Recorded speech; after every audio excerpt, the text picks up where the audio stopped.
और मुरली की तारीख है 25 से 66। 2 पेज दूसरे पेज के आगे में बात चल रही थी। ये तुम अभी समझते हो, मनुष्यों को इन बातों का कुछ भी पता नहीं है कि अभी सतो प्रधान बनने का समय है, और बाकी सृष्टि चक्र में कोई भी टाइम ऐसा नहीं होता जब मनुष्य तमो प्रधान से सतो प्रधान बन सके।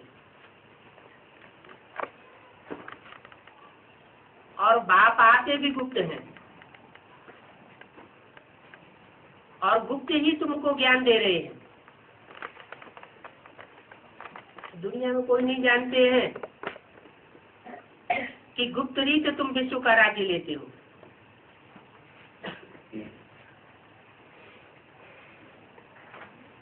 पांडवों के लिए गाय नहीं है, गुप्तवास किया, भगवान से गुप्त पढ़ाई पढ़ी,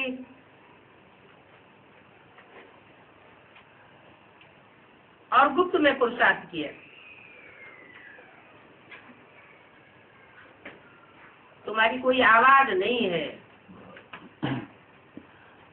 आवाज नहीं करते हो, बिल्कुल ही गुप्त रहते हो। पढ़ाई भी कोई लाउड स्पीकर पर नहीं होती है, थोड़े थोड़े ग्रुप्स को पढ़ाई पढ़ाते रहते हैं। तो देखो बाप कितना गुप्त है, कोई जानते नहीं है।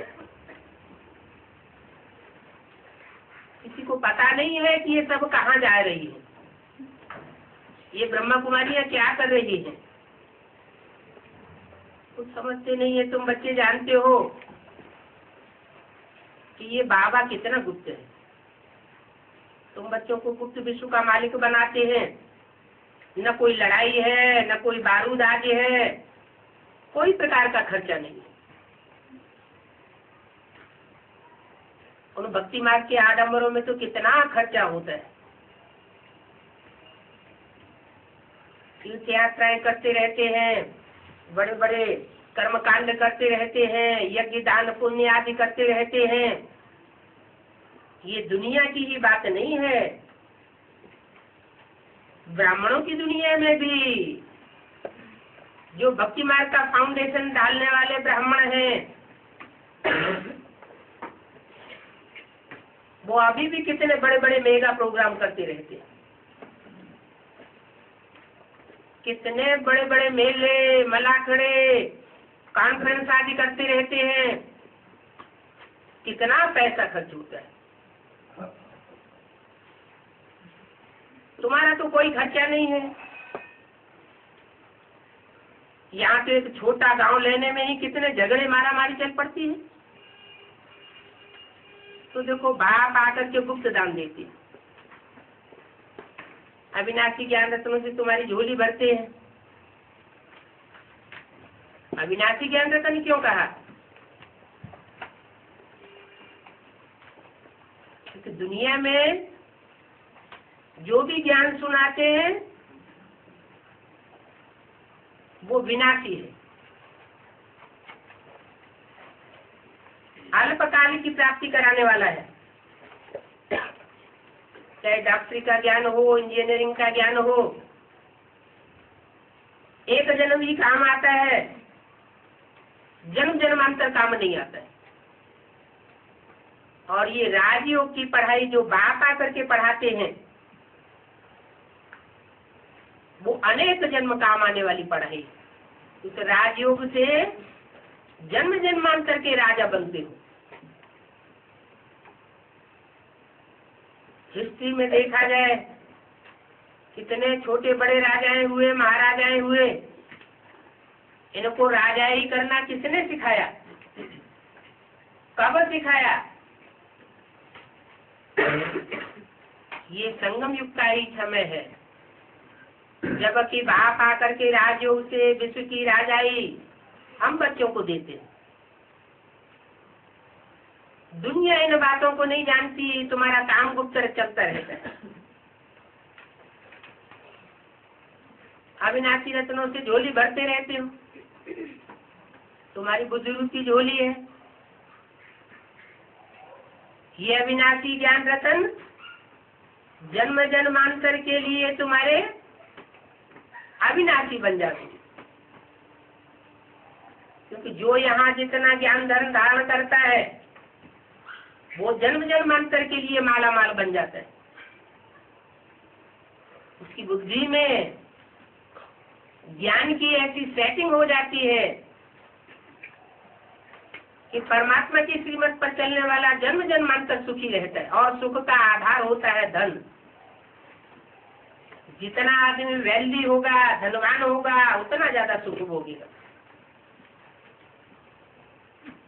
तो भोला भंडारी आते हैं, भक्ति मार्ग में भी कहते हैं भर दे झोली, भर दे झोली। शिव भोला भंडारी, तुम जानते हो शिव बाबा हमारी अविनाशी झोली भर रहे हैं, तो ये एक एक रतन लाखों का है। तुम कितने रतन लेते हो, पर तुम कितना साहूकार बनते हो। जैन भी है, राम राजा, राम प्रजा, राम साहूकार, जिये नगरी, बसे दाता, धर्म का उपकार। ये तुम्हारा गायन है ना।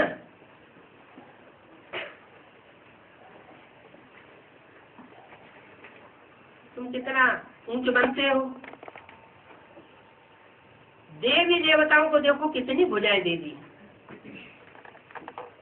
वास्तव में ये इतनी भुजाएं कोई को होती नहीं है। भुजा का अर्थ होता है सहयोगी, मददगार। कहते हैं ना, हमारा भाई मर गया, हमारी दाहिनी भुजा टूट गई। तो चित्रकारों की चित्रकारी है, उनकी प्रतीकात्मक भाषा होती है, अलंकारिक ज्ञान होता है। वो तो भाषा का स्थूल अर्थ नहीं लगाया जा सकता। मनुष्य गुरुओं ने स्थूल अर्थ लगाए दिए हैं। वो कोई 20 भुजा का रावण होता होगा, अनेक भुजा वाली देवी होती होगी, 4 भुजाओं का विष्णु होता होगा, लेकिन ये तो सब रूपक हैं। इन रूपकों का वही अर्थ बाप आकर के समझाते। सतयुग में देवियां आदि इतनी भुजाओं वाली नहीं होती। सतयुग हो चाहे त्रेता हो, वहां तो देवी देवताएं भी दो भुजाओं वाले होते। कलयुग में देखो कितने अनेक प्रकार के हथियार दे दिए हैं। विनाश के लिए बम तो बनाते ही रहते हैं। तलवार निकाली, बाण आदि निकाले। शास्त्रों में भी तलवार दिखाई दी, बाण दिखाई दिए। अब ज्ञान में उन स्थूल बाणों की या तलवारों की कोई दरकार नहीं। शास्त्रों में कहते भी हैं, ज्ञान को पंथ, कृपाण को धारा। ज्ञान का रास्ता तलवार की धार के समान है। सीधे सीधे तरीके से अगर कोई चलना जानता है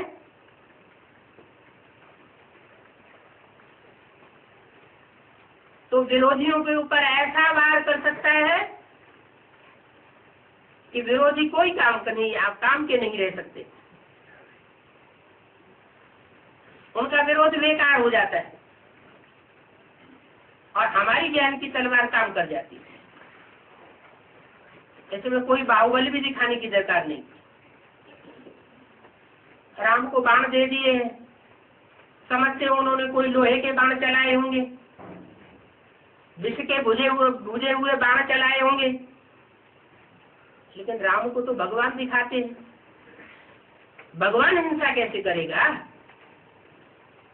आज के सामान्य साधु संत महात्माएं वो भी हिंसा करना नहीं सिखाते।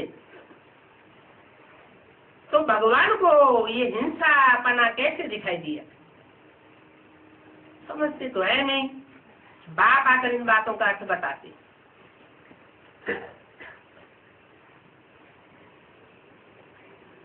तुम कहते हो ना ज्ञान खड्ग है, ज्ञान तलवार है, तो उन्होंने स्थूल अर्थ समझ लिए।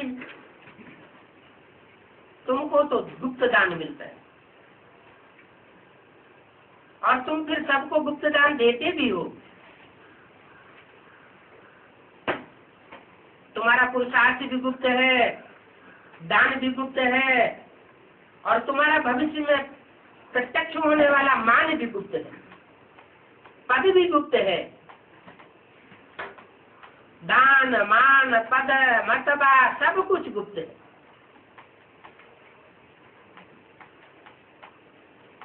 क्योंकि तुम श्रीमत लेते हो। जो जितना गुप्त कार्य होता है उतना दमदार होता है। ऐसे तो भक्ति मार्ग में भी गुरुओं ने कहा है, योग जुगुत जप मंत्र प्रभाऊ फले तबे जब करिए दुराऊ।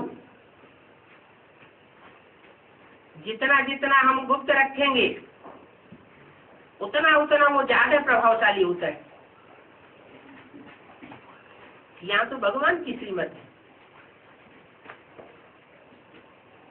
कृष्ण तो मनुष्य हुआ, राम भी मनुष्य हुआ। मनुष्य अच्छे कर्म करता है तो देवता कहा जाता है, मनुष्य बुरे कर्म करता है, दुखदायी कर्म करता है तो राक्षस कहा जाता है।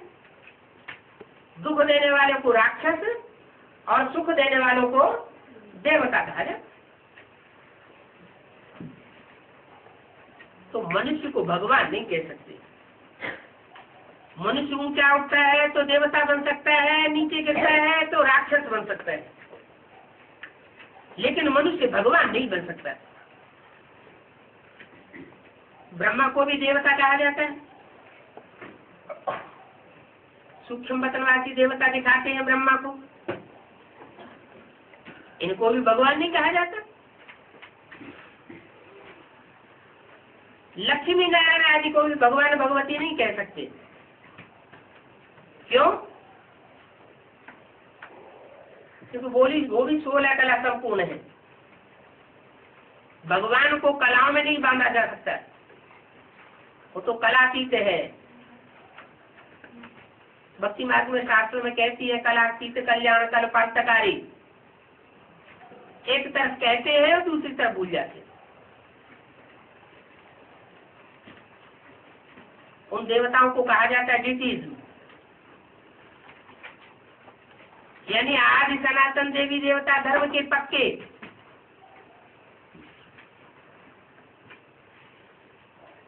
लक्ष्मी देवी को नारायण देवता साथ में दिखाया, तो भगवान भगवती टाइप पे दे दिया है, क्योंकि स्वर्ग के मालिक हैं, स्वर्ग स्थापन करते हैं भगवान, नर को नारायण बनाते हैं भगवान। बनाने वाला तो चाहिए ना, इसलिए उनको भगवान कह दिए। तुम जानते हो हम आए हैं नर से नारायण बनने के लिए। हम कोई अल्पकाल की प्राप्ति करने के लिए नहीं आए हैं। हम जो पढ़ाई पढ़ रहे हैं, ज्ञान रतन ले रहे हैं, ये अल्पकाल की प्राप्ति कराने वाले नहीं है। नारायण बनना अर्थात सारा विश्व का मालिक बनना। बाहुबल से कोई भी विश्व का मालिक नहीं बन सका, हिंसक हथियारों की मार से कोई विश्व का मालिक नहीं बन सका। हिस्ट्री बताती है, हिटलर हुआ हो, नेपोलियन हुआ हो, कोई भी हुआ हो, विश्व के ऊपर राजाई नहीं कर सका। आकांक्षा की, लेकिन रास्ता गलत अपनाया। हमारे तो भारत में गायन है, झंडे का कितना गायन है, विश्व विजय करके दिखलावे, पर तब होवे प्रणपूर्ण हमारा, झंडा ऊंचा रहे हमारा। तो क्या कपड़े का झंडा ऊंचा रहे? कपड़ा किसको कहा जाता है? शरीर को कपड़ा कहा जाता है। गीता में श्लोक भी आया है, वासांस जीर्णानि यथा व्याय। ये पुराना शरीर छोड़ करके आत्मा नया वस्त्र धारण करती है। तो शरीर रूपी वस्त्र है। झंडे में जो 3 वस्त्र है वो 3 देवताओं के सूचक है। ब्रह्मा का हरा वस्त्र हरित क्रांति लाने का सूचक, विष्णु का सफेद वस्त्र सात्विकता का सूचक है, और शंकर का लाल वस्त्र क्रांति का सूचक है। संकल्पों की क्रांति से लेकर के खूनी क्रांति तक सारे संसार का विनाश कोई भी धर्म पिता पुरानेपन का विनाश नहीं कर सका। पुरानी दुनिया का, पुरानी परंपराओं का, पुराने ज्ञान का विनाश नहीं कर सका। आकर के अपने अपनी धारणाओं की स्थापना कर दी। जैसे कोई विष भरे घड़े में थोड़ा सा दूध डाल ले तो विष का विष ही रहेगा। जब तक घड़ा पूरा साफ नहीं किया जाए तब तक वो विष अपना कार्य करता रहेगा। तो ऐसे ही इस संसार में कोई मनुष्य मात्र ने पूरी सफाई नहीं की, पूरी दुर्गुणों की सफाई, पूरे भ्रष्टाचारियों की सफाई, जो गीता में कहा गया है, धर्म संस्थापनार्थाय विनाशाय च दुष्कृतम, दुनिया से पापियों का नाश करने के लिए आता हूँ। तो वो कार्य जो कोई भी धर्म पिता नहीं कर सकता, कोई भी देवता नहीं कर सकता, वो एक देवता के द्वारा कराया जाता है, जिसे कहते हैं देवदेव महादेव। तिरंगे झंडे में वो लाल रंग का वस्त्र सबसे ऊपर दिखाया गया। ये 3 देवताओं के सूचक हैं। 3 कपड़े, कोई कपड़े का झंडा विश्व विजय नहीं करके दिखलावे। ये चैतन्य वस्त्र है जो संगठित होकर के इस सृष्टि में परमात्मा की मत पर कार्य करते हैं, तो सारे विश्व के ऊपर विजय प्राप्त करते हैं। वो सर्वगुण संपन्न 16 कला संपूर्ण दैवी गुणधारी देवता बन जाते हैं।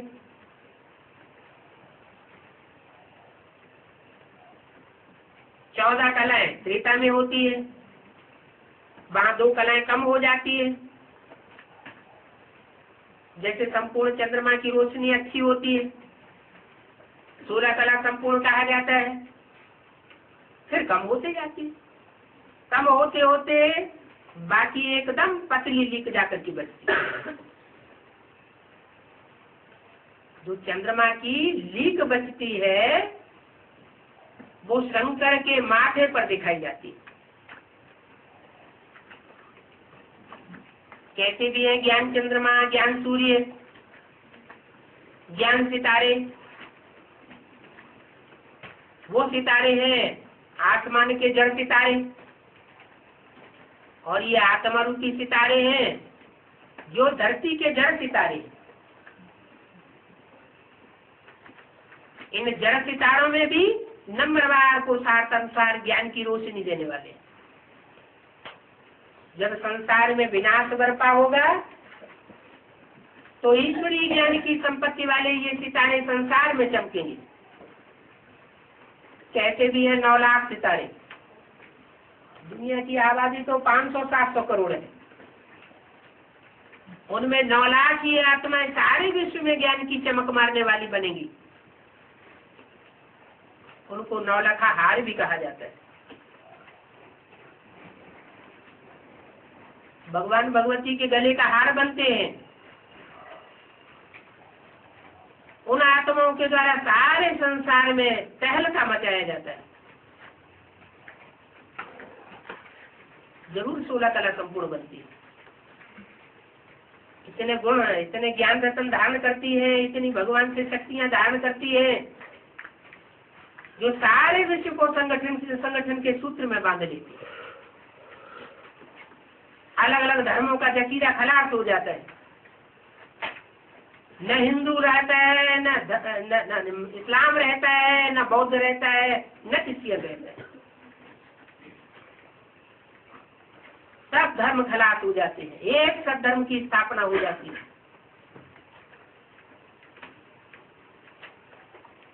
कब होती है? जब ये 3 देवताएं संगठित हो जाते हैं। नाम कहा जाता है ब्रह्मा। ब्रह्मा ने बड़ी, माँ माने माँ,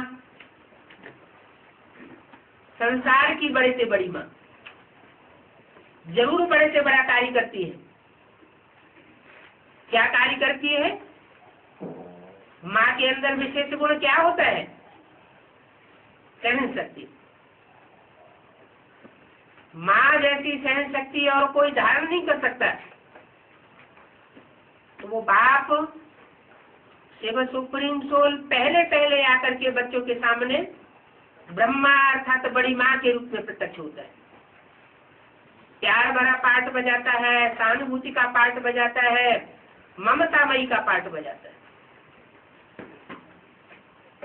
ऐसी सहन शक्ति का उदाहरण दुनिया में कोई मनुष्य ने नहीं दिया। कोई भी ब्रह्मा कुमार कुमारी से पूछो, पुराना हो नया हो, जिसने ब्रह्मा को देखा हो, तो वो यही कहेगा कि भले हम 10 मिनट के लिए बाबा से मिले, लेकिन ब्रह्मा बाबा ने हमको जितना प्यार दिया उतना दुनिया में हमें किसी से अनुभव नहीं हुआ। तो ईश्वर का वो माँ का रूप है, जिसे संसार में कहते हैं त्वमेव माता। वो माँ बन करके आता है। शास्त्रों में काम के आधार पर नाम पढ़ते हैं, ये ब्रह्मा भी काम के आधार पर नाम पड़ा है। ब्रह्मा द्वारा ब्राह्मण धर्म की स्थापना हो जाती है। नंबरवार पुरुषार्थ अनुसार ब्रह्मचर्य का पालन करने वाले ब्राह्मण तैयार हो जाते हैं। तो शंकर द्वारा आसुरी तत्वों का विनाश होता है। शास्त्रों में भी 2 प्रकार के ब्राह्मण दिखाए गए हैं। रावण, कुंभकर्ण, मेघनाथ जैसे आसुरी ब्राह्मण भी हैं, और गुरु वशिष्ठ और विश्वामित्र जैसे श्रेष्ठ ब्राह्मण भी। श्रेष्ठ ब्राह्मणों की जनसंख्या उंगलियों पर गिने जाने योग्य होती है। जैसे पांडवों को 5 पांडव कहा जाता है। पांडव कहो, पंडा पुत्र कहो, ब्रह्मा पुत्र कहो, ब्राह्मण कहो, बात एक ही। वही ब्राह्मण जो ब्रह्मा की मुखवंशावली बनते हैं, वो परमात्मा के कार्य को सफल बनाने में बहुत सहयोगी बन जाते हैं। लेकिन जब भगवान आते हैं तो माया भी जबरदस्त अपोजिशन करती है, क्योंकि पूर्व जन्मों का, अनेक जन्मों का माया का परछाया उन आत्माओं के ऊपर रहता है। तो वो माया पुरुषार्थ करने वाले बच्चों से अपना हिसाब किताब लेने के लिए बीच बीच में आती रहती है। भले भगवान की श्रीमत के नीचे पलते हैं, लेकिन माया उनकी बुद्धि को बरगलाती रहती है। माया कोई दूसरी चीज नहीं है, मनुष्य आत्माओं की पिछले जन्मों की, अनेक जन्मों की अपनी ही कमजोरी है। काम, क्रोध, लोभ, मोह, अहंकार की जो द्वैतवादी युग द्वापर युग से शुरू होती है। द्वैतवादी युग इसलिए कहा जाता है कि द्वापर युग से इब्राहिम, बुद्ध, क्राइस्ट, गुरु नानक वगैरह वगैरह 2500 वर्ष के अंदर जो दूसरे दूसरे धर्म पिताएं आए, उन्होंने द्वैत मत फैला दी। एक परमात्मा की श्रेष्ठ मत थी सतयुग त्रेता में, तो रामकृष्ण का राज्य था। देवताएं बहुत सुखी थे। देवभूमि भारत था, वही भारत से दूसरे दूसरे धर्मखंड प्रत्यक्ष होते हैं और पृथ्वी का आकार प्रकार बढ़ता चला जाता है। जैसे जैसे धर्मों की जनसंख्या बढ़ती है, वैसे वैसे संसार में मतांतर बढ़ने के कारण त्राही त्राही बढ़ती चली जाती है, दुख बढ़ते चले जाते हैं, सुख क्षीण होता जाता है। और कलयुग के अंत में आकर अभी कोई मनुष्य मात्र तन से, मन से, धन से, समय से, संपर्क से और संबंधियों से अपने को सुखी महसूस नहीं करता। परमात्मा बाप आकर के पढ़ाई पढ़ाते हैं कि बच्चे अब तुमको माया से युद्ध करना है, माना अपनी कमजोरियों से युद्ध करना है। ये युद्ध कोई स्थूल युद्ध नहीं है, ये तो काम, क्रोध, लोभ, मोह, अहंकारों का युद्ध है। मनुष्यों की लिखी हुई गीता में भी बोला हुआ है, काम ऐसा, क्रोध ऐसा, रजोगुण समुद्भव। हे अर्जुन, काम और क्रोध ये तेरे महाशत्रु है। जय एनम पापमानम, इन पापियों को तू जीत ले। तो इससे भी साबित हो जाता है कि भगवान ने कोई स्थूल युद्ध नहीं कराया था, खून खराबा नहीं कराया था, उन्होंने तो ज्ञान का युद्ध कराया। मनुष्य के अपने अंदर जो कुप्रवृत्तियां भरी हुई हैं, दुर्गुण भरे हुए हैं, आसक्तियां भरी हुई हैं, उनसे युद्ध करना सिखाया था। तो ये युद्ध करने का समय अभी चल रहा है। दुनिया में भी हिस्ट्री में ये देखा गया है कि बिना युद्ध के राजाई प्राप्त नहीं होती। बड़े बड़े राजाएं हुए हैं, युद्ध में प्रवीण थे, वो तो स्थूल युद्ध करते थे, इसलिए उनकी असीम राजाई नहीं बन पाई। आज परमात्मा बाप आकर के हमको असीम राजाई देते हैं, सारे विश्व के ऊपर कंट्रोलिंग पावर देते हैं। तो ये राजाई प्राप्त करने के लिए ये ज्ञान का युद्ध जरूरी है। ज्ञान के आधार पर आत्मा में ऐसी मन बुद्धि की सेटिंग हो जानी चाहिए कि कोई भी परिस्थिति हो, कैसे भी व्यक्ति हो, उनका अगर हम सामना करें तो हम हरासमेंट में ना आए, वो हमें दुख देने की कोशिश करें, हमको नष्ट करने की कोशिश करें, फिर भी हम अपने मन के अंदर ऐसा भाव पैदा करके रखें कि ये हमारा कुछ भी नहीं बिगाड़ सकते। माना मनोबल पैदा करना ये ईश्वरीय ज्ञान का काम है, जिसे कहते हैं विल पावर। ये विल पावर हमको विल करने के लिए परमात्मा बाप आया हुआ है। लेकिन पुरुषार्थ करते करते आत्मा माया से हार जाती है। जब हार जाती है तो पूरा ज्ञान जिस रीत से ग्रहण करना चाहिए वो नहीं ग्रहण कर पाती।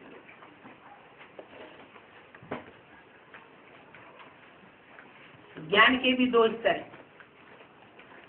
ईश्वरीय ज्ञान के, जैसे लौकिक दुनिया में एक बेसिक नॉलेज कही जाती है और एक हायर ज्ञान कहा जाता है। BA में वही पढ़ाई पढ़ाई जाती है। तो सूरदास, तुलसीदास, रहीमदास के दोहे कवित्व पढ़ाए जाते हैं और वही कविताएं बेसिक नॉलेज में पढ़ाई जाती है। बेसिक नॉलेज में से फिर रटना सिखाया जाता है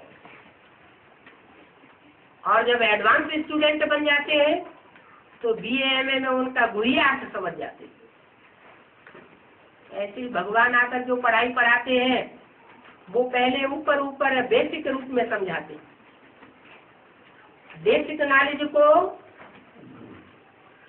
जो बच्चा बुद्धि आत्माएं हैं वो रट लेती है, लेकिन उसकी गुह्यता को धारण नहीं कर पाती। यही ब्रह्मा के बच्चों का हाल होता है। ब्रह्मा के जो बच्चे हैं उनमें जो कुकवंशावली ब्राह्मण हैं वो ज्ञान के मर्म को न जानने के कारण ब्रह्मा की कोख को ही याद करते रहते। ब्रह्मा की कोख अर्थात गोद, उन्हें गोद का प्यार मिला है तो वो देह में फंस जाते। उनकी बुद्धि में ये नहीं बैठता इस तन के द्वारा सुप्रीम सोल आकर के ज्ञान सुनाता है। वो सुप्रीम सोल आकर के जो ज्ञान सुनाता है उस ज्ञान को विशेष महत्व देना चाहिए, देहधारी को महत्व नहीं देना चाहिए। इसलिए बाबा ने मुरली में बोला था इस ब्रह्मा का चित्र नहीं रखना है। अगर इस ब्रह्मा का चित्र रखेंगे तो पतित बन जाएंगे, बुद्धि भ्रष्ट हो जाएगी। क्यों कहा? इसलिए कहा कि ब्रह्मा वाली सोल अर्थात कृष्ण की सोल बच्चा बुद्धि आत्मा है। जो बच्चा है वो बेसिक नॉलेज को समझ सकता है, लेकिन एडवांस ज्ञान की गहराइयों को नहीं समझ सकता। कृष्ण की सोल के द्वारा अर्थात दादा लेखराज के द्वारा सुप्रीम सोल बाप ने आकर के जो ज्ञान सुनाया वो बेसिक नॉलेज के बतौर सुनाया, उसका गुह्यार्थ नहीं बताया। बाप आते हैं तो बेसिक नॉलेज सुनाने के बाद टीचर के रूप में उसका गुह्यार्थ भी सुनाते हैं। जैसे लौकिक दुनिया में बच्चे होते हैं, बेसिक नॉलेज की पढ़ाई माँ पढ़ाई लेती है, घर में बैठ के भी माँ पढ़ाई लेती है, लेकिन हायर सेकेंडरी स्कूल की या BA MA की पढ़ाई पढ़ाने के लिए माँ सक्षम नहीं होती। तो परमात्मा बाप टीचर बनकर के भी आता है। वो बाप भी है, वो स्वयं एक ही रूप में टीचर भी है और एक ही रूप में सतगुरु भी बन के आता है। वो बाप टीचर सतगुरु का रूप झंडे का जो तीसरा कपड़ा है सबसे ऊपर वाला वो शंकर का रूप है। उस रूप में वो टीचर भी बनता है, सतगुरु भी बनता है और बाप बनकर के सारे विश्व को वर्षा देने के निमित्त भी बनता है। तो शंकर के मस्तक पर जो लीक के रूप में चंद्रमा दिखाया जाता है वो चंद्रमा ज्ञान चंद्रमा ब्रह्मा की यादगार है। वो ज्ञान चंद्रमा ब्रह्मा माया से युद्ध करते करते क्षीण अवस्था में पहुंच जाता है और वो छीनी हुई लीक शंकर के मस्तक पर दिखाई जाती है। इसलिए मस्तक में आता है, उसके मस्तक में प्रवेश करता है पढ़ाई पढ़ने के लिए। शंकर को त्रिनेत्री कहा जाता है, तीसरे नेत्र को शिवनेत्र कहा जाता है। इसका मतलब हुआ कि वो त्रिमूर्ति शिव ब्रह्मा में भी प्रवेश करता है और ब्रह्मा में प्रवेश करके माँ के रूप में संसार में पहले प्रत्यक्ष होता है और बाद में त्रिनेत्री शंकर में सदा शिव के रूप में, सदा शिव नेत्र के रूप में प्रत्यक्ष होता है। शिव नेत्र के रूप में आकर के वो पहली पढ़ाई पढ़ाता है उस बच्चे को, जिसे कृष्ण बच्चा कहा जाता है। कृष्ण बच्चा है, बच्चा बुद्धि है, अधूरी नॉलेज वाला है। बच्चे से कोई पढ़ाई पढ़ेगा तो अधूरी पढ़ाई पढ़ेगा। बाप होता है, बच्चा होता है। कृष्ण को गीता का भगवान बना दिया तो अनर्थ हो गया। अरे गीता का भगवान तो गीतापति भगवान होगा ना, बच्चा कैसे गीता का भगवान बनेगा? गीता को तो सर्वशास्त्र शिरोमणि कहा जाता है, सर्वशास्त्रों का माई बाप कहा जाता है। जो सर्वशास्त्रों की शिरोमणि गीता है उसके ऊपर आधिपत्य बच्चे का नहीं हो सकता। ये बहुत भारी भूल हो गई जो गीता में कृष्ण का नाम डाल दिया गया। जो पाश्चात्य विद्वान हुए हैं उन्होंने भी इस मर्म को जान लिया था। कीरू आदि विद्वानों ने ये बात अपनी थीसिस में साबित की है कि ये गीता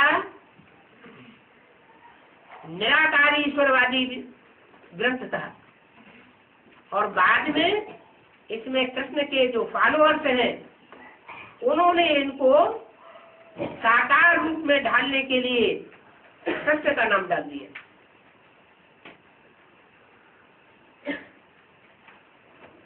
तो साकारी स्टेज वाला तो कृष्ण है, निराकारी स्टेज वाला बीज होता है। जैसे कि चित्रों में बाबा ने दिखाया कि झाड़ के चित्र में बीज है राम बापू, जो नीचे भी है और ऊपर भी है। जब आत्मा बीज रूप स्टेज धारण करेंगी विनाश के पीरियड में तो सारी बीज रूप आत्मा उस बीज रूप बाप के साथ परम धाम वापस जाएगी। तो झाड़ के चित्र में वो भी दिखाया हुआ है, ऊपर वो बीज बाप है और सृष्टि रूपी रघुमंच पर उस बीज बाप से पहला बच्चा जो पैदा होता है वो कृष्ण बच्चा है, जो 16 कला संपूर्ण बनता है, सर्वगुण संपन्न बनता है। 16 कलाओं से संपन्न 1 सेकंड में बनता है। इसकी पढ़ाई पूरी होने की बात है। जैसे कि पूरी जब घी में डाली जाती है तो जब तक कच्ची है तब तक नीचे रहती है, पक जाती है उसका निश्चित टाइम है। उस टाइम में वो अग्नि को प्राप्त करती है और अग्नि की तपस से ऊपर आ जाती है। ऐसे ही आत्मा को संपन्न बनने में निश्चित टाइम लगता है। तीव्र पुरुषार्थ की तपस चाहिए। वो तीव्र पुरुषार्थ है अव्यभिचारी याद और एक की याद, और एक में भी जो सर्वोपरि पाठधारी है, ऊंच से ऊंच हीरो पाठधारी है, उस एक की याद। अगर कोई दूसरे की याद मिक्स होती है तो उसे योगाग्नि पक्की नहीं कहेंगे। जैसे सोना होता है, तीव्र आग में डाला जाता है तो वो पिघल जाता है। ऐसे ही ये विकारों की खाद जो आत्मा में पड़ी हुई है, ये विकारों की खाद निकालने के लिए आत्मा को अव्यभिचारी ऊंचे से ऊंचे भगवान की याद में रमण कराना पड़ेगा। ये प्रैक्टिस जब तक हमारी पक्की नहीं होगी तब तक आत्मा में से वो अनेक जन्मों की खाद कहो, पाप कर्म कहो, वो भस्म नहीं होंगे। अभी प्रैक्टिस जारी है। कृष्ण की आत्मा और फिर ब्रह्मा की सोल, वो भी शंकर के मस्तक में प्रवेश करके पढ़ाई पढ़ रही है। चंद्रमा के रूप में लीक जाकर के रही। ये शूटिंग का पीरियड चल रहा है, रिहर्सल का टाइम चल रहा है। 4 युगों का ड्रामा है, सतयुग, त्रेता, द्वापर, कलयुग। 4 युगों का ड्रामा जब रिकॉर्डिंग में आता है, जब इसकी रिहर्सल होती है, तो डायरेक्टर बाप हम बच्चों को फील्ड में पाठधारी के रूप में प्रत्यक्ष करता है। नंबरवार पाठधारी प्रत्यक्ष होते हैं। पुरुष माने आत्मा, आत्माओं में जो उत्तम उत्तम पाठधारी है वो संसार में प्रत्यक्ष होते हैं। इसलिए इस युग का नाम रखता है पुरुषोत्तम कल्याणकारी संगम युग। पुरुषों में उत्तम से उत्तम पाठधारी कौन कौन है, उनकी यादगार है माला। अनेक प्रकार की मालाएं हैं। हर धर्म में मालाओं का सिमरण किया जाता है। हिंदू हो, मुसलमान हो, सिख हो, ईसाई हो, बौद्धी हो, यहूदी हो, हर धर्म के लोग, नास्तिक धर्म वालों को छोड़कर, तो वो तो माला में पद प्राप्त करते ही नहीं, भगवान को मानते ही नहीं, आत्मा परमात्मा को मानते ही नहीं, स्वर्ग नरक को मानते ही नहीं, तो माला में कैसे आवेंगे। बाकी हर धर्म के लोग माला का सिमरण करते हैं, स्मरण करते हैं माला के मणकों को। क्या राज है कि भगवान बाप जब आते हैं तो माला के पद संसार में डिक्लेयर कराते हैं। वो मण के संसार में प्रत्यक्ष होते हैं। नंबरवार मण के अभी प्रत्यक्ष हो रहे हैं, लेकिन हमारा ज्ञान है गुप्त। गुप्त ज्ञान को लेने वाले वो बच्चे जो गुप्त पाठधारी हैं, गुप्त पुरुषार्थी हैं, उनको संसार नहीं पहचानता है। पहले ब्राह्मण बच्चे पहचानते हैं। ब्राह्मण बच्चों में भी जो श्रेष्ठ पाठधारी है वो पहले पहचानते हैं। 33 करोड़ देवताओं में 3 देवताएं सर्वोपरि, ब्रह्मा, विष्णु और शंकर। ये 3 मूर्तियां पहले प्रत्यक्ष होती है, जिनके लिए बोला जाता है झंडा ऊंचा रहे हमारा। माने इन 3 मूर्तियों को संसार में बुलंद करना है। कपड़े के झंडे को बुलंद करने की बात नहीं, वो तो अपने अपने घर में चाहे जितने झंडे फहरा दो। 3 शरीर रूपी वस्त्रों को जो संसार में विश्व विजय प्राप्त करते हैं, उनको संसार में प्रत्यक्ष करना, ये झंडा बुलंद करना। बुलंद कौन करेंगे? जो पहचानेंगे सो बुलंद करेंगे। पहचानेंगे ही नहीं तो बुलंदी कहाँ से होगी। पहचान को ही ज्ञान कहा जाता है। ज्ञान माने जानना।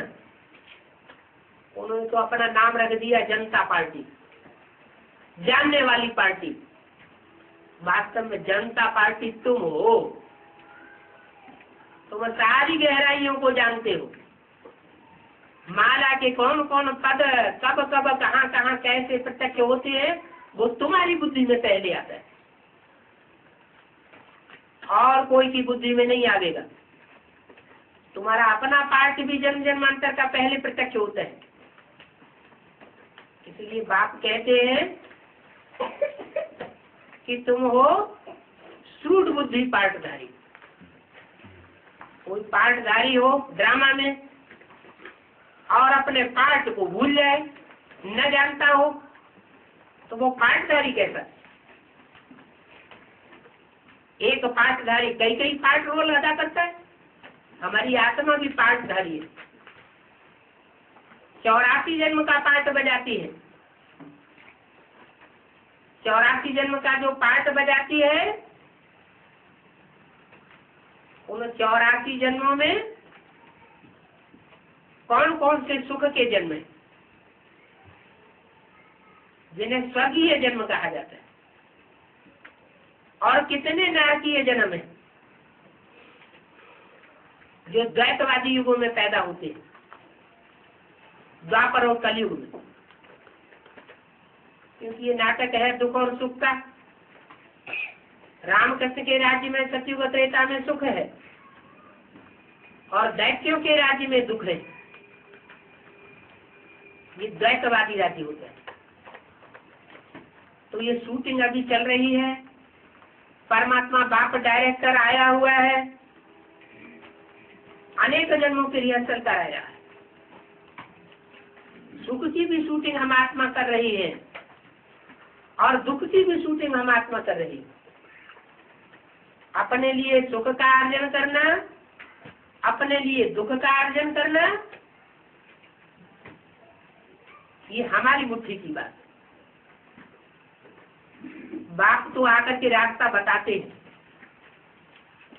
जो रास्ता बताते हैं उसका नाम है श्रीमत। नाम ही गाया हुआ श्रीमत भगवत गीता। भगवान ने आकर के ऐसा ज्ञान का गीत सुनाया कि वो ज्ञान का गीत सुन करके आत्माओं ने अनेक जन्मों का सुख प्राप्त कर लिया, जीवन मुक्ति प्राप्त कर ली, जीवन में भी रहे और अनेक जन्मों का सुख भी प्राप्त करें, दुख अनुभव न करें। तो ये पता चलना चाहिए कि कौन आत्मा कितनी सुखी होती है और कितनी दुखी होती है। हर आत्मा अपनी अपनी दुनिया बसा करके आई है। हर आत्मा रूपी सितारे में एक एक दुनिया बसी हुई है। माना हर आत्मा रूपी सितारे का आसपास अनेक जन्मों का संयोग संबंध रखने वाली आत्माएं अभी प्रत्यक्ष होती है, सदा की बात नहीं है। अब जो अनेक जन्मों के पाठ को प्रत्यक्ष करेंगे, पहले अपने और अपने बाप को प्रत्यक्ष करेंगे, अपने दिल के अंदर प्रत्यक्ष करेंगे। वो बच्चे माला में सर्वोपरि जाएंगे। ऊंच से ऊंच माला दिखाई जाती है शंकर के मस्तक पर, 8 मणकों की माला, अष्टदेव की माला। फिर गले की माला है विजय माला, 108 मणकों की माला, फर्स्ट क्लास बच्चों की माला। उसके बाद भुजाओं में माला लपेटी हुई दिखाते हैं। ब्रह्मा की 1000 भुजाएं बहुत प्रसिद्ध है। भुजाओं के रूप में जिन्होंने मददगार बन करके पाठ बजाया, तन से मददगार बने, धन से मददगार बने, ऐसी मददगार बनने वाली आत्माओं की निशानी वो सन्यासी लोग अपने ऊपर टाइटल धारण करते हैं। श्री श्री 108, श्री श्री 1008 स्वामी सच्चिदानंद जी महाराज। अब वो टाइटल तो परमात्मा का है। परमात्मा बाप जब इस सृष्टि पर आते हैं तो 1000 भुजाएं होती हैं, उनको 1000 आंखें होती हैं, 1000 कान होते हैं। माने हजारों बच्चे उनके सहयोगी बनते हैं। कोई आंख के रूप में सहयोगी बनते हैं क्योंकि वो निराकार को अपनी आंखें नहीं, कोई कान के रूप में सहयोगी बनते हैं क्योंकि उसको अपने कान नहीं, कोई मुख के रूप में सहयोगी बनते हैं ज्ञान सुनने सुनाने के लिए क्योंकि उसको अपना मुख नहीं। शास्त्रों में कहते भी है, बिनु पग चले सुने बिनु काना, कर बिनु कर्म करे विधि नाना। तो वो निराकार सुप्रीम सोल उन 1000 सहयोगी बच्चों के द्वारा अपना कार्य करता है और कराता है। फिर है 16,108। इन्हें शास्त्रों में भगवान की गोपियां कहा गया है। जैसे विराट पुरुष का रूप दिखाते हैं, तो पुरुष का जो शरीर होता है उस शरीर में भी 16,000 नसें नाड़ियां बताई जाती। आधी नसें नाड़ियां हैं खराब खून बहाने वाली, काला खून बहाने वाली। आधी नसें नाड़ियां हैं शुद्ध खून बहाने वाली। वो तो स्थूल शरीर की बात हो गई। यहाँ है आत्मा की बात। आत्मा में संकल्पों का खून बहता है। शुद्ध खून की भी नसें नाड़ियां हैं और अशुद्ध खून की भी नसें नाड़ियां हैं। विराट पुरुष के जो बच्चे सहयोगी बनते हैं, नंबरवार बच्चे बनते हैं, राजाई पद प्राप्त करने वाले बनते हैं, उन बच्चों में भी 8,000 ऐसे बच्चे हैं जो राइटियस पार्ट बजाते हैं और 8,000 बच्चे ऐसे हैं जो लेफ्टिस्ट पार्ट भी बजाते हैं। कुछ राइटियस कुछ लेफ्टिस्ट। तो जो राइटियस पार्ट बजाते हैं वो भगवान की श्रीमत के अनुसार चलने वाली आत्माएं, कदम कदम पर भगवान की श्रीमत पर चलती है, इसलिए उनके संकल्प शुद्ध होते हैं।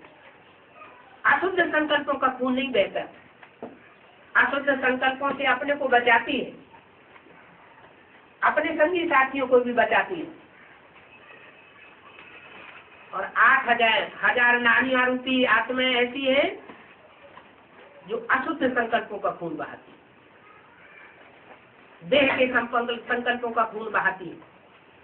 देह का मनन चिंतन करना, मंथन करना, देह के संसर्ग संपर्क में आना, दूसरी आत्माओं को उस रूप में अपने नजदीक लाना, उनको वो दैहिक क्रियाएं सिखाना, ये उन आत्माओं का कार्य है। बाप की पढ़ाई है, उस बाप की पढ़ाई में आसुरी पने का भी ज्ञान तो दिया जाता है कि असुर क्या है और देव क्या है। जो परमात्मा बाप के सुर में सुर मिलाकर चलते हैं, माने बाप जैसा चाहते हैं वैसे ही चलते हैं, वो सुर में सुर मिलाने वाले हैं। सुर माना देवता। और जो परमात्मा बाप की श्रीमत के विपरीत चलते हैं, बाप कहता है बच्चे देह और देह के संबंधों से परे जाना, तो बजाय देह और देह के संबंधों से परे जाने के देह का ही चिंतन करते हैं, देह में ही अटैचमेंट करते हैं, दैहिक दुनिया में खुद भी रमण करते हैं और संगी साथियों को भी दैहिक दुनिया में रमण कराते हैं, आकर्षित करते हैं। ऐसे फिर वो असुर बनते हैं। कभी मालाओं में लेफ्टिस्ट मण के और राइटियस मण के, सुर और असुर, ये चेहरे तैयार हो रहे हैं। विराट पुरुष का पूरा रूप तैयार हो रहा है। वरना शास्त्रों में जो विराट रूप दिखाया गया है, ऐसा कोई भगवान का रूप होता नहीं है जिसको हजारों हजार भुजाएं हों, सैकड़ों सिर हों, देवताओं के भी सिर हों तो राक्षसों के भी सिर हों तो जानवरों के भी सिर हों। ये तो रूपक बनाया। ये रूपक का भाव बाप आकर के समझाते।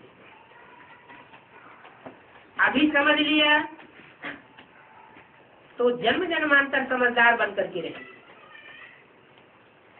जीवन में रहते सुख लेंगे, दुख नहीं लेंगे। और अभी अगर नहीं समझा तो जन्म जन्मांतर बेसमझ बन करके दास दासी बनते रहेंगे। दुख लेंगे और दुख देंगे।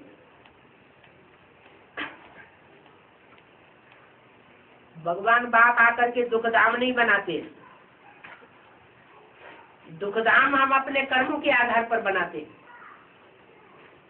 भगवान बाप आकर के जब पढ़ाई पढ़ाते हैं तो जो बच्चे पढ़ाई में ध्यान देते हैं, अपने कर्मों को प्रैक्टिकल जीवन में सुधारते हैं, अपनी भाषा को सुधारते हैं, वो देव पद प्राप्त करते हैं। जो नई पढ़ाई पर ध्यान देते हैं तो रुलेंगे पिलेंगे होंगे खराब। पढ़ेंगे लिखेंगे तो बनेंगे नवाब। नवाब माने राजा। जन्म जन्मांतर की राजाई प्राप्त कराने का समय है, करने का समय है। अभी गफलत नहीं करना चाहिए। ये पढ़ाई फिर किसी जन्म में नहीं मिलेगी। एक ही ये अंतिम जन्म है जिसको शास्त्रों में भी कहा गया है कि मनुष्य जन्म बहुत दुर्लभ है। 84 लाख योनियों में भ्रमण करने के बाद एक मनुष्य जन्म मिलता है।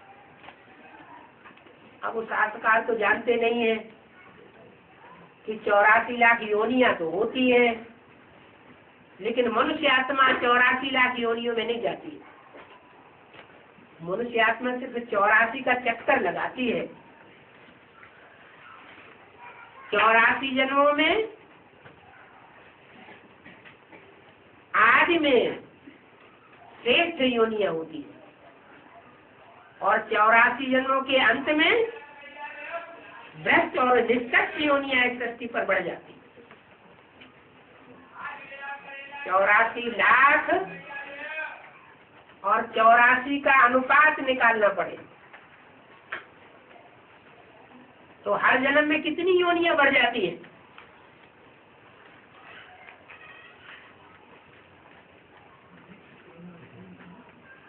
अगर उस हिसाब से देखा जाए तो सारी सृष्टि में अभी योनियों की संख्या 84 लाख है और मनुष्य आत्माएं अभी 84 लाख योनियों जैसा पार्ट बजाए रही है। कोई कानी कुत्तों जैसा पार्ट बजाए रहे हैं, कोई क्रोधी बिल्लों जैसा पार्ट बजाए रहे हैं, कोई कीड़ों मकोड़ों जैसा पार्ट बजाए। बाकी मनुष्य आत्मा ऐसे नहीं कि 84 लाख योनियों में जन्म लेती है। 84 लाख योनियों जैसा पार्ट बजाए सकती है, बंदरपने का पार्ट बजाए सकती है, बाकी बंदर नहीं बनती। ऐसे नहीं कि राम ने बंदरों की सेना ली, नहीं। बंदर जैसे जो विकारी बुद्धि थे, महाविकारी, उनका संगठन इकट्ठा किया। ऐसे नहीं कि रावण को मनुष्य मिल गए और राम को मनुष्य होते हुए भी मनुष्य नहीं मिले, जंगल में से बंदरों को इकट्ठा कर लिया। हाँ, बंदर बुद्धि मनुष्यों को इकट्ठा किया, क्योंकि भगवान बाप आता ही है विकारियों को निर्विकारी बनाने के लिए, पतितों को पावन बनाने के लिए। वो पतित पावन का विरुद्ध है उनका। वो पतितों से घृणा नहीं करते हैं, पतित दुनिया से घृणा नहीं करते हैं। पतित दुनिया में आकर पतितों में प्रवेश करके पतितों को पावन बनाते हैं। वो सन्यासी लोग तो अपवित्र गृहस्थ गहरे ग्रस्त कीचड़ को निष्कर्ष समझ करके भाग जाते। वो तो कायरता का पार्ट बजाते। कीचड़ में रह करके कैसे कमल फूल समान जीवन जिया जा सकता है, वो इस राज को नहीं जान सकते। भगवान बाप आकर के गृहस्थियों को ये ज्ञान देते हैं कि गृहस्थ जन्म, गृहस्थ धर्म ये सबसे श्रेष्ठ धर्म है। गृहस्थी में रह करके ऊंचे से ऊंचा पद प्राप्त किया जा सकता है। गृहस्थी गिरी हस्ती नहीं है। गृहस्थी अगर श्रीमत पर चले तो ऊंचे से ऊंची लक्ष्मी नारायण की हस्ती बन सकते हैं। वो हस्ती बनाने के लिए परमात्मा बाप अभी पढ़ाई पढ़ाई रहा है। जो पढ़ेंगे, अमल करेंगे, दूसरों को कराएंगे, वो ऊंचे पद पाएंगे। माला में उनका गायन होगा, हर धर्म की आत्माएं उनको मानेंगी, सर आंखों पर लगावेंगी। हर धर्म में वो फैली हुई आत्माएं, वो श्रेष्ठ आत्माएं जो हर धर्म में फैल गई थी कलयुग के अंत में, उन आत्माओं को अभी अंतिम जन्म में बाप ने आकर के इकट्ठा किया। माउंट आबू की धरणी में सब इकट्ठे हुए, एक बार भी इकट्ठे हुए बेसिक नॉलेज में, और फिर बिखर गए। कब बिखर गए? ब्रह्मा के द्वारा जब स्थापना हुई, उनका शरीर छूटा और बिखरना शुरू हो गया। वो सूर्य का छुपने का पॉइंट माउंट आबू में दिखाया जाता है, सनसेट पॉइंट। ये यादगार माउंट आबू में बनी हुई है, वरना सूर्य का उदय तो पूरब से होता है। माउंट आबू भारतवर्ष के पश्चिम में है या पूरब में है? पश्चिम में। पश्चिम में सूर्य अस्त होता है और पूरब में सूर्य उदय होता है। परमात्मा बाप भी जब इस सृष्टि पर आता है तो बाप बनकर के ज्ञान का बीजारोपण का जो पार्ट बजाता है, वो गुप्त ज्ञान देने का पार्ट है। जैसे कोई बाप गुप्त में बीज का आरोपण करता है माता में, ऐसे ही वो सुप्रीम सोल आकर के कलकत्ते में ज्ञान का बीज डालता है। कलकत्ता है बाप की जन्मभूमि।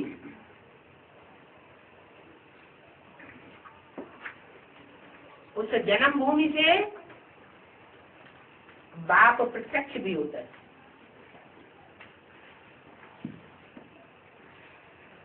दिल्ली को बोला है स्थापनाकारी, बंबई को बोला है विनाशकारी,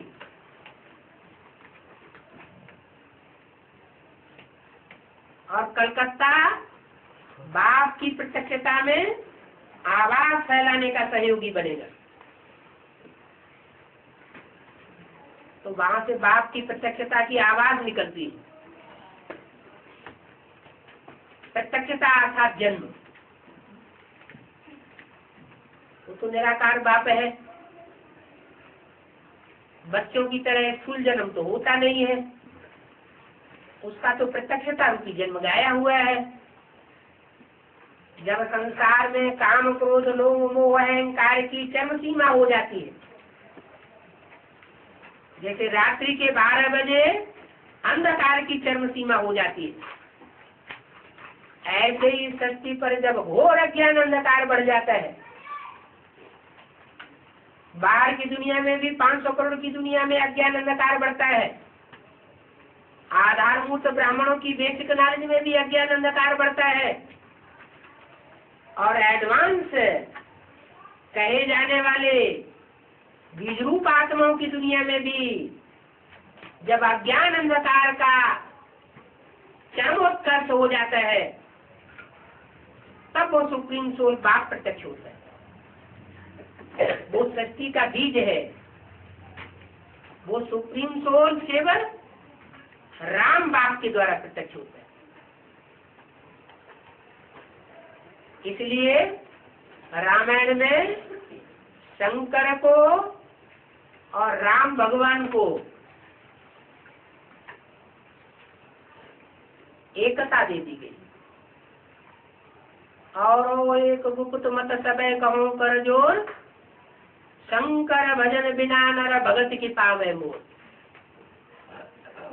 माने भगवान की भक्ति, श्रद्धा, विश्वास तब तक प्राप्त नहीं किया जा सकता जब तक शंकर के स्वरूप को कोई न पहचाने। शंकर की आत्मा अलग और राम माने निराकार राम शिव की सोल अलग। शिवद्रोही मम दास कहावा, सो नर सपने मोह न पावा। मन राम वाले व्यक्तित्व को जो इस सृष्टि का हीरो मंचधारी है, हीरो पाठधारी है, उसको कोई तब तक नहीं प्राप्त कर सकता जब तक वो शिव को प्राप्त न करे, शिव को न माने। कोई कहे कि नहीं शिव कोई चीज नहीं है, जैसे जैनी लोग कहते हैं 24 तीर्थंकर वही साकार भगवान के रूप है, निराकार अलग से कोई चीज नहीं होता। तो अगर ऐसा कोई कहता है कि वो निरंजन निराकार शिव वो कोई चीज नहीं है, साकार नहीं भगवान होता है, तो वो यथार्थ को नहीं पहचानता। निराकार भी है और साकार भी है। इनकी पहचान जो बराबर रूप से कर लेता है कि निराकार शक्ति क्या है और सत्य रूपी रंगमंच की साकार शक्ति क्या है, वो ही सारा ज्ञान हासिल कर सकता है। अभी करने का चांद है, उसके बाद फिर कभी इनकी गहराइयों में नहीं जाया जा सकता। जन्म जन्मांतर हम भटकते रहे, रास्ता नहीं मिलता, क्योंकि मनुष्य गुरु रास्ता दिखाने वाले होते हैं, वो सुप्रीम सोल रास्ता दिखाने वाला नहीं होता। इसलिए दुनिया नीचे गिरती गई। दुनिया का उत्थान नहीं हुआ 2500 वर्ष की हिस्ट्री में, पतन हुआ। अब ये उत्थान का टाइम आया। अभी सतयुग आने वाला है, कलयुग जाने वाला है। ओम